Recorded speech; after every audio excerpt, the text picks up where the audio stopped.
I was just finishing up my shift when the unexpected happened. It was one of those late nights, the kind where the building's still buzzing with energy but everything around you is beginning to quiet down. I'm a custodian at one of the office complexes downtown, nothing flashy, just the kind of work that keeps me busy. My night routine was simple, sweeping up the hallways, mopping the floors, and making sure everything was in order before heading out. But then, everything changed in a split second. I had just entered the lobby when I saw the officers standing by the elevator. Two of them, both in uniform, and one of them, tall and broad-shouldered, staring straight at me.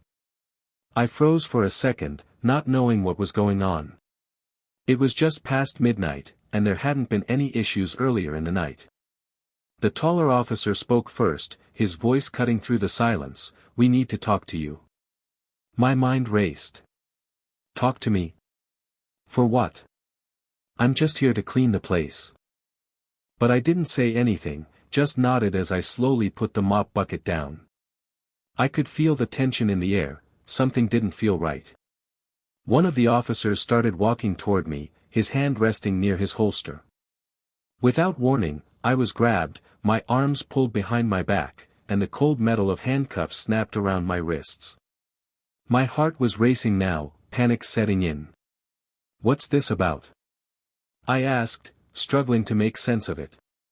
But they didn't answer, just kept moving me toward the door. I thought it was a misunderstanding. Maybe a mix-up or some kind of routine check. But as we got closer to the exit, I heard it, a loud banging at the door, followed by voices. The second I stepped outside, I saw it. FBI agents. A whole team of them. The officers who'd been holding me back suddenly looked shaken. They stepped aside as the agent stormed in with a fierce authority I hadn't seen before. It was clear they knew something I didn't. But what could this be about? Why me? And why now? The FBI agents moved in swiftly, their shoes clicking against the polished marble floor, their eyes scanning the room like they were searching for something, or someone, specific. The tension in the air was thick, and I couldn't quite shake the feeling that something was terribly wrong. The officers who had originally grabbed me looked almost relieved to be stepping back, as though they were happy to pass this off to someone else. One of the agents, a tall man with sharp features and an air of authority, approached me. He didn't waste time with pleasantries. "Are you responsible for the maintenance in this building?" he asked, his voice low but commanding. I nodded, still trying to make sense of everything. "Yeah. I'm just the janitor. I was cleaning up." The agent glanced at one of his colleagues, who was already pulling a file from a bag. My heart skipped a beat as the agent flipped open the folder and showed me a photograph. It was a picture of a man, someone I didn't recognize, but the face was stern and serious. They pointed to it. "Do you know this man?" he asked, his gaze sharp and expectant. I stared at the photo for a moment before shaking my head. "No. I don't know him. Should I?" There was a brief pause as the agent seemed to process my response. He gave a short nod to the officer who'd been holding me, and the officer released the handcuffs. My wrists throbbed from the tightness, but I barely noticed. I was still in shock, trying to understand what was going on. "Then what are you doing here, and why are we finding evidence in this building?" the agent asked, his voice getting colder. I blinked. "What do you mean, evidence?" Without saying another word, the agent turned to his team, signaling them to start searching the area. The whole thing felt like a nightmare that I couldn't wake up from. I had nothing to do with anything illegal, and yet here I was, caught in the middle of something much bigger than I could ever understand. I stood there, still confused and helpless, as the agents moved through the building like a well-oiled machine, their faces grim and focused. And then, just as quickly as they had come, I heard one of the agents call out. "Found it. Over here." My stomach dropped as the agent who had been leading the search walked toward a storage room at the back of the lobby. He was holding a small, nondescript box in his hands. It didn't look like anything special, just a plain, old cardboard box. But the way he held it, like it was fragile or dangerous, made the pit in my stomach grow even bigger.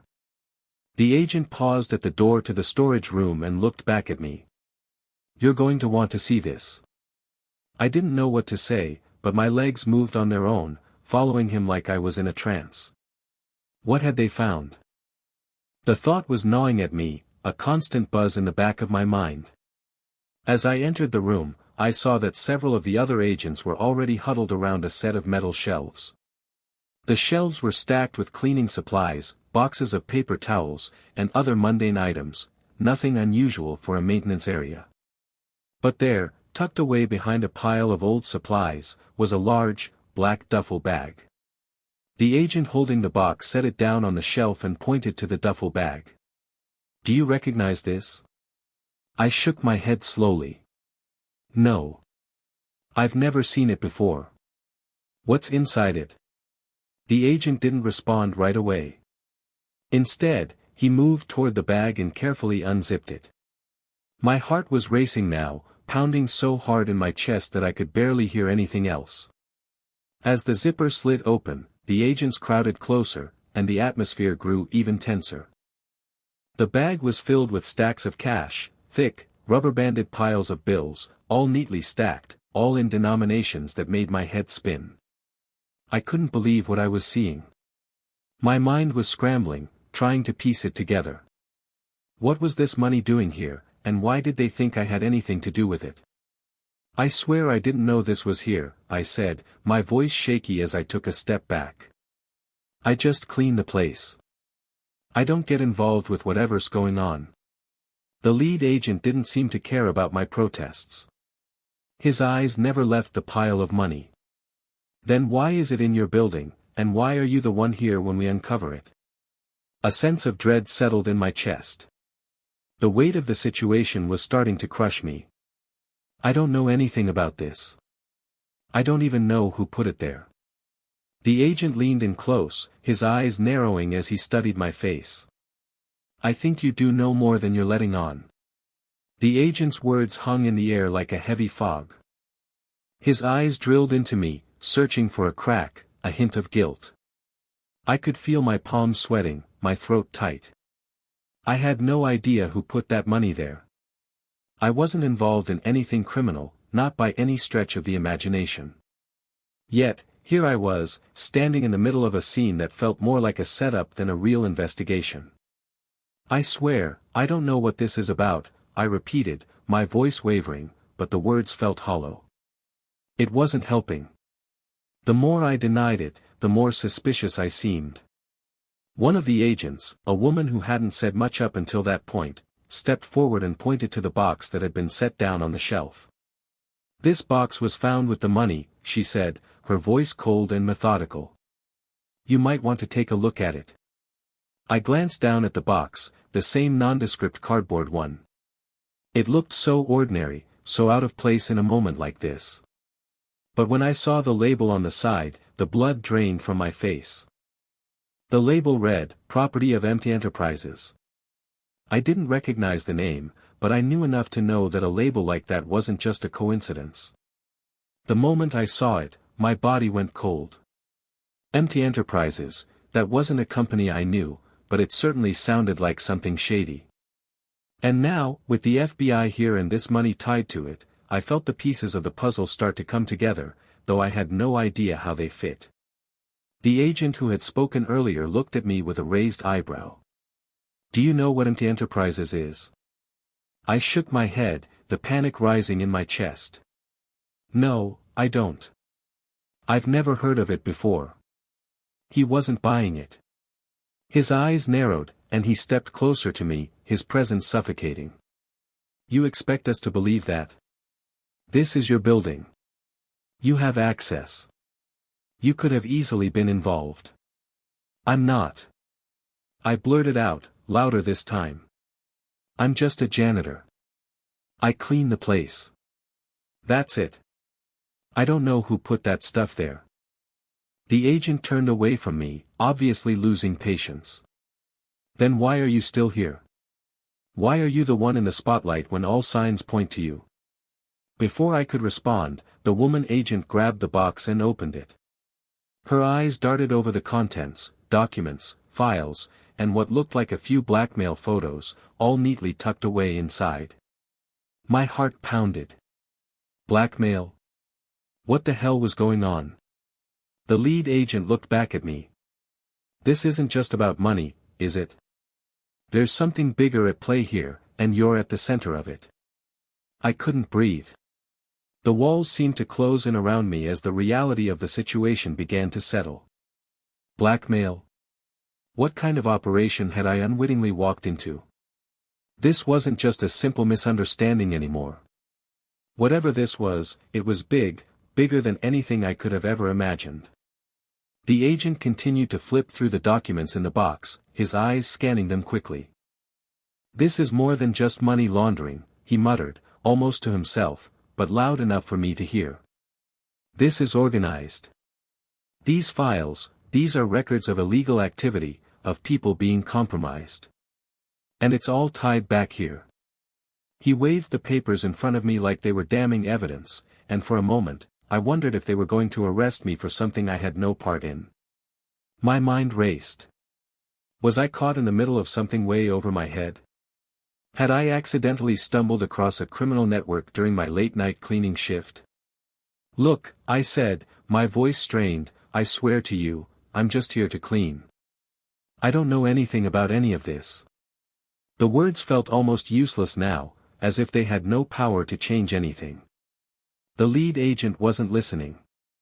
His focus had shifted to the rest of the room, to the other agents who were continuing their search, pulling out more files, more boxes, each one confirming what they were beginning to suspect.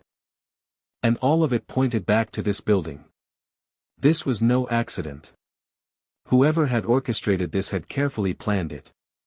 I could see it in their eyes, none of them believed me. They were convinced I knew more than I was letting on. The suspicion in the air was palpable, thickening with every passing second. Just then, I heard a sound that broke through the tension, a phone ringing. The lead agent glanced at the phone in his hand, his jaw tightening when he saw the caller ID. This is it, he muttered under his breath, answering the call. I couldn't hear the conversation, but I could see the way his face hardened, how he was leaning in, listening intently to whoever was on the other end.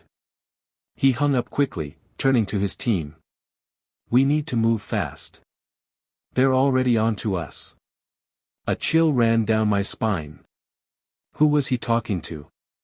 And what was moving so fast that they needed to act immediately? One of the other agents stepped closer to me, his expression softening just a little. You're not in trouble, not yet. But you need to come with us. We've got questions, and we need answers.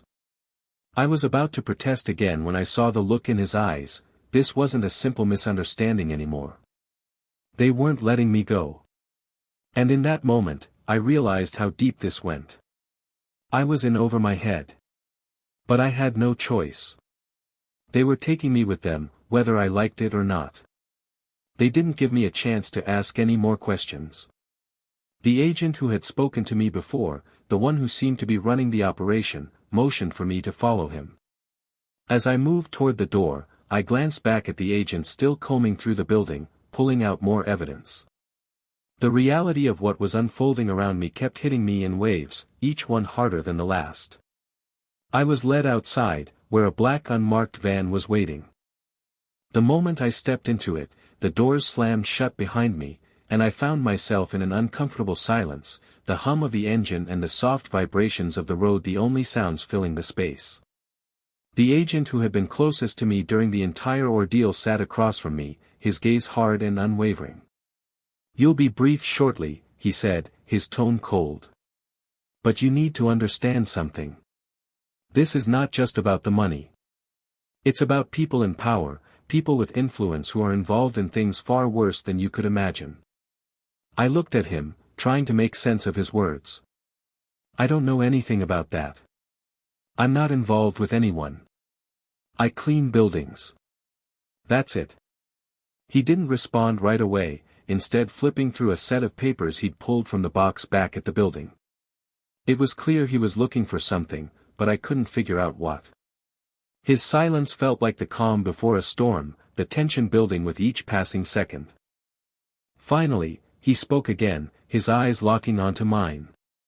"This is about a network. We've been tracking these operations for months, and now, we have a lead." His words sent a chill through me. "You're not a target, but your presence here is a problem. You're connected to this, whether you realize it or not." I could feel the weight of his words pressing down on me. My heart was hammering, my mind a whirlwind of thoughts. Connected? How? Why? I had no answers. Just an innocent man caught in the middle of something I didn't understand. As the van sped through the city, I realized that my life was no longer mine to control.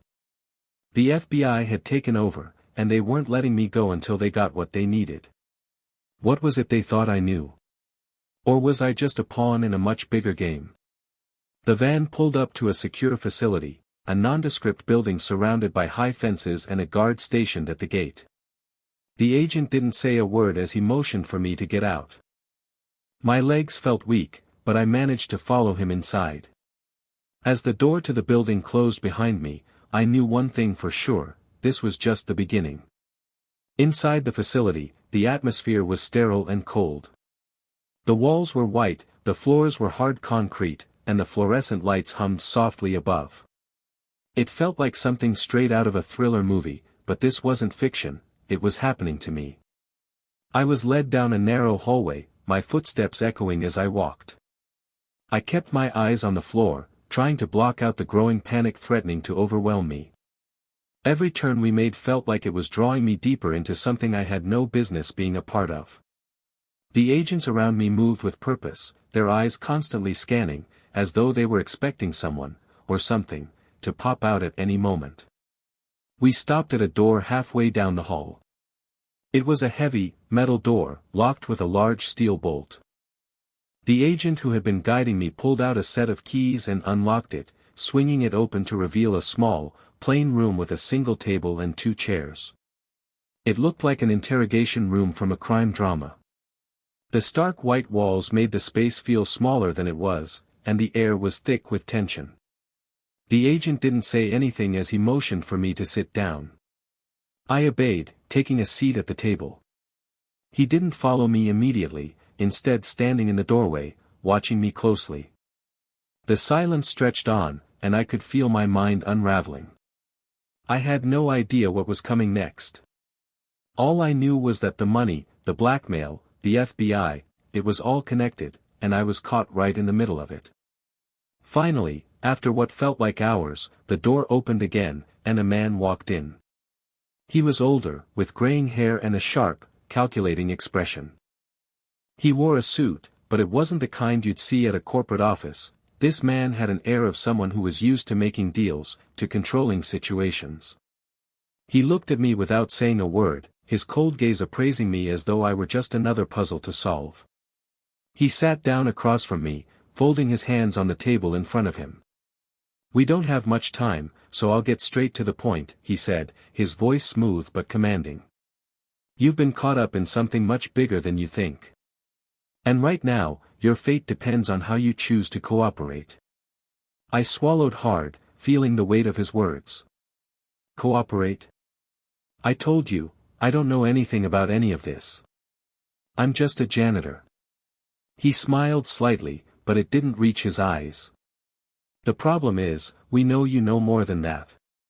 The question is, do you want to help us, or do we need to make things more uncomfortable for you? I didn't know how to respond. The room felt like it was closing in on me, and I could feel the sweat building on my forehead. "I don't know anything," I repeated, my voice barely above a whisper. The man leaned forward slightly. "You're in a unique position," he said, his tone softening just a touch. "You're not the mastermind behind all this, but you're a critical piece of the puzzle. Help us, and you might walk out of here with your freedom. Refuse, and we'll make sure you don't see the light of day for a long time." I could feel the pressure mounting, each word sinking deeper into my chest. My mind raced, my thoughts scattered. This wasn't just about money anymore. There was something far more dangerous happening, something I didn't understand, and now, it seemed like the FBI was trying to get me involved in their investigation, whether I liked it or not. What was I supposed to do? The weight of his words hung heavy in the air. I could feel the sweat on my brow, my hands clammy as I gripped the edge of the table. The man across from me, this agent or whoever he was, wasn't giving me any room to breathe. The way he spoke, with that calm authority, made it clear he wasn't going to back down until he got what he wanted. I swallowed, trying to find my voice.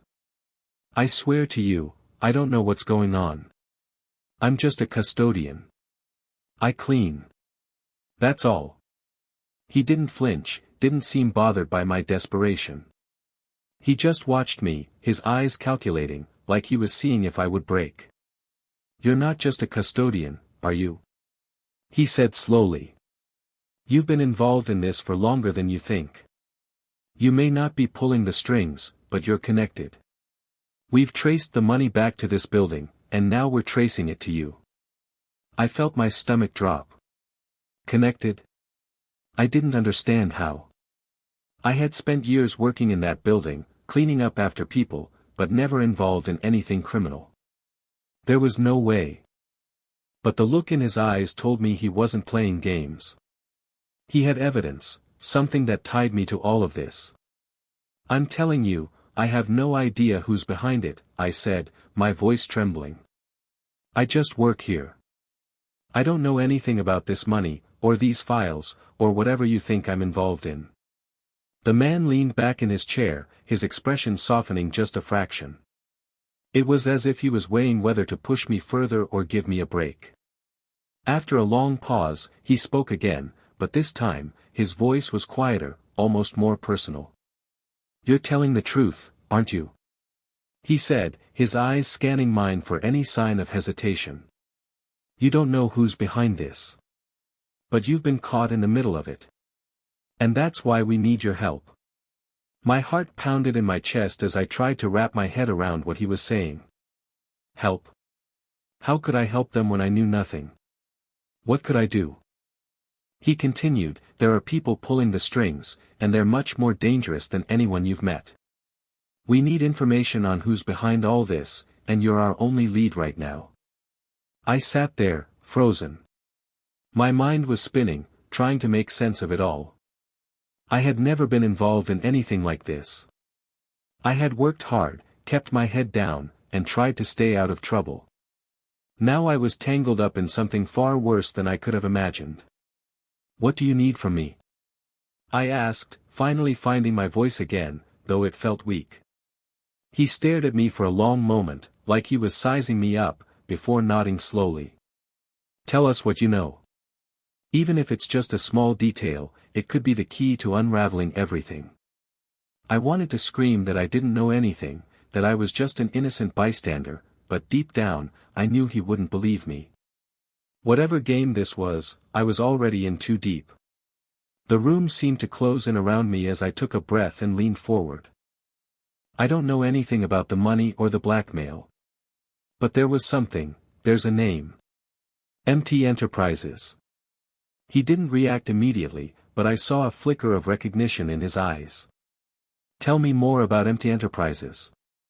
I hesitated for a moment, the name MT Enterprises still hanging in the air between us like a bad omen. It felt like I was giving them a piece of a puzzle that I didn't fully understand, but the way the agent was staring at me, like I was the only person in the world who could solve it, compelled me to keep going. I've seen it on some paperwork around the building, I said slowly, trying to piece together what I could remember. It's always been in the background, nothing too important. A name on the lease for the office space, a few invoices here and there. But I never thought anything of it. It was just a company renting out office space, as far as I knew. The agent leaned forward, clearly focused now. You've seen invoices with the name MT Enterprises on them? Do you remember any details, dates, contacts, anything? I closed my eyes for a moment, the weight of the situation pressing down on me. I had been a janitor, no one expected me to pay attention to what was in the paperwork. But now, looking back, I could remember a few things. Yeah, there was one invoice for a large shipment of equipment, office supplies, furniture, that kind of thing.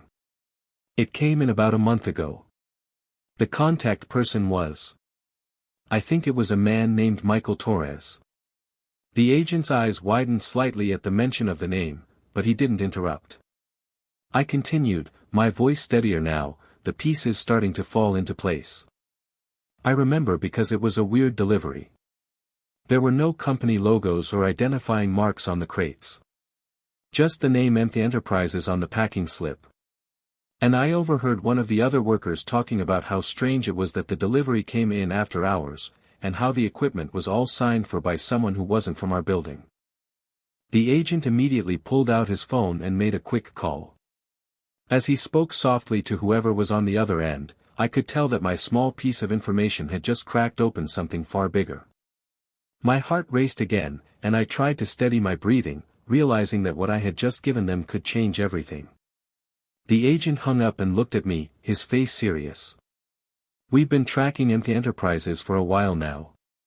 It's tied to a much larger network, one that's been laundering money, running blackmail operations, and setting up shell companies across the city.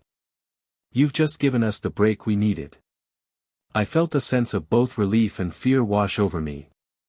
I had told them everything I knew. Had I just sealed my fate, or had I managed to help them bring this operation down?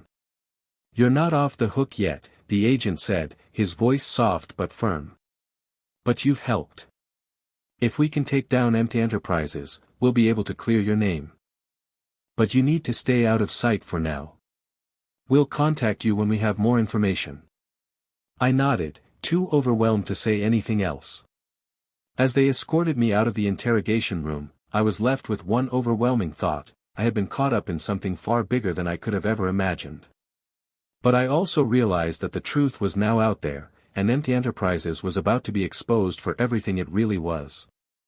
And as I stepped out of that cold, sterile room, I couldn't shake the feeling that my life was about to change forever, whether I was ready for it or not.